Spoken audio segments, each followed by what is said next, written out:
Hi dear students, myself Nimi Raju. Welcome to my channel Nimi's CSC tutorial.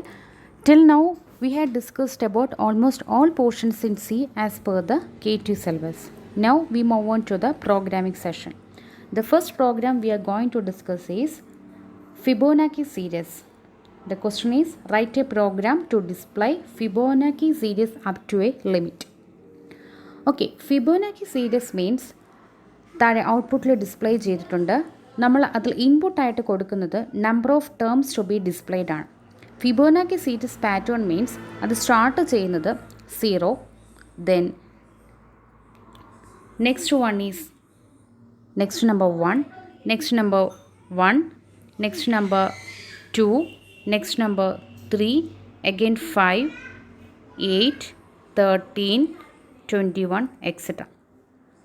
ഇതാണ് Fibonacci series അല്ലെങ്കിൽ Fibonacci pattern. That means first number 0 ആയിരിക്കും, second number 1 ആയിരിക്കും, then from the third number onwards each number be the sum of the previous 2 numbers.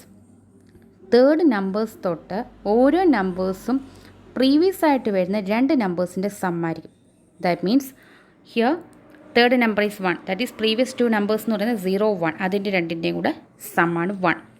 ഇനി next number is 2, previous 2 നമ്പേഴ്സിൻ്റെ sum 1 + 1 2. Next number of 3, previous 2 നമ്പേഴ്സിൻ്റെ sum. Next number is 5, 5 means 3 + 2. Next number is 8, 8 + 5 + 3. Next number is 13, 13 means 8 + 5, that's on. Third number onwards ആയിരിക്കും ഈ ഒരു processing start ചെയ്യുന്നത്. First number always 1, 0 ആയിരിക്കും, second number always 1 ആയിരിക്കും. So നമ്മൾ program ചെയ്യുമ്പോൾ നമ്മളൊരു നമ്പർ ഓഫ് ടേംസ് അല്ലെങ്കിൽ നമ്പർ ഓഫ് എത്ര സീരീസ് വരെ ലിമിറ്റ് നമ്മൾ ഇൻപുട്ടായിട്ട് കൊടുക്കും. ലിമിറ്റ് 5 ആണെങ്കിൽ ആദ്യത്തെ 5 numbers according to series print ചെയ്യണം. ലിമിറ്റ് 8 ആണെങ്കിൽ first 8 numbers in the series നമുക്ക് പ്രിൻറ്റ് ചെയ്യണം.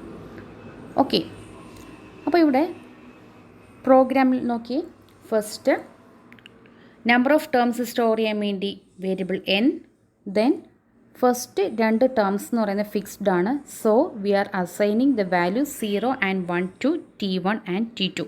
T1ൽ 0, ദെൻ T2ൽ 1. ദെൻ ഓരോ ടൈം നെക്സ്റ്റ് ടേം കാൽക്കുലേറ്റ് ചെയ്യാൻ വേണ്ടി we are using a variable next term. Instead of that you can use A, B, C, P, Q or etcetera. ഏത് value ഏത് variable name വേണമെങ്കിലും നമുക്ക് യൂസ് ചെയ്യാം. ഓക്കെ, ദ ഫസ്റ്റ് ഇൻപുട്ട് എന്ന് പറയുമ്പോൾ നമുക്ക് എത്ര ടേംസ് വേണമെന്നാണ് നമ്മൾ കൊടുക്കേണ്ടത്. So enter the number of terms and the value stored in the variable n. Next we have to print the Fibonacci series. Okay, അപ്പോൾ നമ്മൾ പറഞ്ഞു ഫസ്റ്റ് വാല്യൂ എപ്പോഴും 0 and 1 ആയിരിക്കും. സോ നമ്മൾ ആ 0നെയും 1നെയും അതുപോലെ തന്നെ പ്രിൻറ്റ് ചെയ്യണം.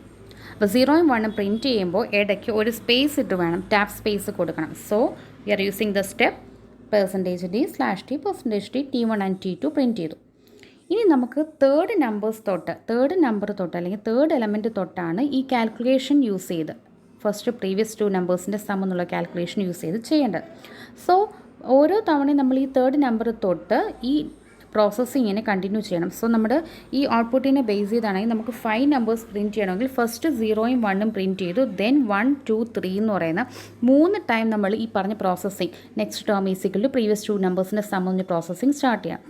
സോ ഇവിടെ 1 കണ്ടുപിടിക്കുന്നതും 2 കണ്ടുപിടിക്കുന്നതും 3 കണ്ടുപിടിക്കുന്നതും പ്രീവിയസ് 2 ടേംസിൻ്റെ സം വെച്ചിട്ടാണ്. സോ അതൊരു റെപ്പറ്റീഷൻ പ്രോസസ്സാണ്. സോ ആ റെപ്പറ്റീഷൻ പ്രോസസ്സ് നമ്മൾ ചെയ്യണമെന്നുണ്ടെങ്കിൽ നമുക്ക് വൈൽ ലൂപ്പ് അല്ലെങ്കിൽ ഫോർ ലൂപ്പ് യൂസ് ചെയ്യാം. So in this program I am using the for loop. So here for loop start ചെയ്യുമ്പോൾ ഐയുടെ വാല്യൂ 1 തൊട്ട് സ്റ്റാർട്ട് ചെയ്യണം. ദെൻ ഈ സ്റ്റെപ്സ് എന്ന് പറയുന്നത് ടോട്ടൽ നമ്പർ ഓഫ് ടേംസ് ഇപ്പോൾ നമുക്ക് പ്രോഗ്രാമിനെ ബേസ് ചെയ്ത് 5 ടൈംസ് ആണെങ്കിൽ നമുക്ക് തേർഡ് നമ്പറും ഫോർത്ത് നമ്പറും ഫിഫ്ത്ത് നമ്പറും കണ്ടുപിടിക്കാൻ വേണ്ടിയിട്ടാണ് ഈ പ്രോസസ്സ് സ്റ്റാർട്ട് ചെയ്യേണ്ടത്. സോ നമ്പർ ഓഫ് ടേംസ് എത്ര ആണോ അതേ -2 ടൈംസ് ആണ് നമ്മൾ ഈ പറഞ്ഞ പ്രോസസ്സിങ് പെർഫോം ചെയ്യേണ്ടത്, അല്ലേ? ദാറ്റ് മീൻസ് 0യും 1ഉം നമ്മൾ ഓൾറെഡി പ്രിൻറ്റ് ചെയ്തു. സോ n നമ്പേഴ്സ് ഉണ്ടെങ്കിൽ 0യും 1ഉം നമുക്ക് ഫിക്സ് ആയിട്ട് പ്രിൻറ്റ് ചെയ്യാം. Remaining n-2 numbers. So i = 1, i <= n-2 ആകുന്നത് വരെ ഈ പറഞ്ഞ പ്രോസസ്സ് നമ്മൾ റിപ്പീറ്റ് ചെയ്തുകൊണ്ടിരിക്കണം. സോ ദ പ്രോസസ്സ് എന്ന് പറഞ്ഞാൽ നമ്മൾ ആദ്യമേ നെക്സ്റ്റ് ടേം കണ്ടുപിടിക്കണം. ദാറ്റ് മീൻസ് 0യും 1ഉം പ്രിൻറ്റ് ചെയ്തു, നെക്സ്റ്റ് നമുക്ക് നെക്സ്റ്റ് ടേം കണ്ടുപിടിക്കണം. നെക്സ്റ്റ് ടേം എന്ന് പറയുന്നത് നമ്മുടെ first term plus second term ആയിരിക്കും. So next term = first term plus second term. 0 + 1 1 കണ്ടുപിടിച്ചു, ആ 1നെ നമ്മൾ പ്രിൻറ്റ് ചെയ്യുക. സോ നെക്സ്റ്റ് ടേമിനെ നമ്മൾ ടാപ്പ് സ്പേസ് കൊടുത്ത് പ്രിൻറ്റ് ചെയ്യാം. ഇനി നമുക്ക് എന്താ ചെയ്യേണ്ടത്? നെക്സ്റ്റ് 2 എന്ന് പറഞ്ഞ ടേമാണ് നമുക്ക് കണ്ടുപിടിക്കുക. ആ 2 എന്ന് പറഞ്ഞ ടേം കണ്ടുപിടിക്കണമെന്നുണ്ടെങ്കിൽ പ്രീവിയസ് 2 നമ്പേഴ്സിൻ്റെ സം കണ്ടുപിടിക്കണം. പ്രീവിയസ് 2 നമ്പേഴ്സ് എന്ന് പറഞ്ഞു കഴിഞ്ഞാൽ നമ്മുടെ ഈ T1 T2 നമ്മൾ ജസ്റ്റ് ഒന്ന് ചേഞ്ച് ചെയ്യണം. എന്തായിട്ട് മാറണം? ഇപ്പോൾ ഉള്ള T2 T1 ആക്കണം. അതായത് ഇപ്പോൾ ഉള്ള T2 എന്ന് പറഞ്ഞാൽ ഈ 1 ആണ്. അതിന് നമ്മൾ T1 ആക്കണം. ദെൻ ഇപ്പോൾ ഉള്ള നെക്സ്റ്റ് ടേം, ഇപ്പോഴത്തെ നെക്സ്റ്റ് ടേം എന്ന് പറയുന്നത് 1 ആയിട്ട് നമുക്ക് സം ചെയ്ത് കിട്ടിയത്, അതിനെ നമ്മൾ എന്താക്കണം? T2 ആക്കണം. മനസ്സിലായോ? സോ T1 0 ആയിരുന്നു, അത് ചേഞ്ച് ചെയ്ത് 1 ആക്കണം. ദെൻ T2 എന്ന് പറയുന്നത് 1 ആയിരുന്നു, അതിനെ ചേഞ്ച് ചെയ്ത് നമ്മൾ എന്താക്കണം? നെക്സ്റ്റ് ടേം ആക്കണം. മനസ്സിലായോ? നമുക്ക് ഇപ്പോൾ ഉള്ളതിനെ ബേസ് ചെയ്ത് 0 1 ദെൻ നെക്സ്റ്റ് ടേം നമ്മൾ 1 കണ്ടുപിടിച്ചു. ഇത് T1, ഇത് T2, ഇത് നെക്സ്റ്റ് ടേം. ഇനി നമുക്ക് ഒരു ന്യൂ നെക്സ്റ്റ് ടേം കണ്ടുപിടിക്കണം. ന്യൂ നെക്സ്റ്റ് ടേം കണ്ടുപിടിക്കണമെങ്കിൽ ഇത് T1 ആവണം, ഇത് T2 ആണ്. So T1 equal to T2, then T2 equal to next term. ഈ പ്രോസസ്സ് വീണ്ടും ഇങ്ങനെ റിപ്പീറ്റ് ചെയ്തുകൊണ്ടേയിരിക്കണം up to n-2 times. So ആ n-2 ടൈംസ് നമ്മൾ ഇങ്ങനെ നെക്സ്റ്റ് ടേം കണ്ടുപിടിക്കുക, അതിനെ ജസ്റ്റ് പ്രിൻറ്റ് ചെയ്യുക. The process will be complete. ഇതാണ് ഫിബോനാക്കി സീരീസ്. ഇത് നിങ്ങൾക്ക് വേണമെങ്കിൽ വൈൽ ലൂപ്പ് യൂസ് ചെയ്ത് വേണമെങ്കിലും ചെയ്യാം. വൈൽ ലൂപ്പ് യൂസ് ചെയ്ത് ചെയ്യുമ്പോഴേക്കും ഐയുടെ വാല്യൂ 1 എന്ന് പ്രീവിയസ് ആയിട്ട് നമ്മൾ ഡിക്ലെയർ ചെയ്യണം. Then while i less than or equal to n-2 within brackets ഈ സ്റ്റെപ്പ് ദെൻ ഈ സ്റ്റെപ്പ് കഴിഞ്ഞിട്ട് i++ എന്ന് പറയുന്ന ആ ഒരു സ്റ്റേറ്റ്മെൻറ്റും കൂടെ കൊടുത്താൽ മതി. Okay, I think all of you are understand with the program. Thank U.